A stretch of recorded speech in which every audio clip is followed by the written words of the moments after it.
பூலோகம் என்பது பொடியாகி போகலாம்.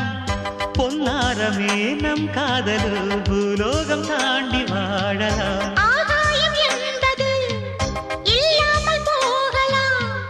ஆனால் நம் நேசமே ஆகாயம் தாண்டி வாழலாம். கண்ணீரில் ஈரமாகி கரையாட்சி காதலே.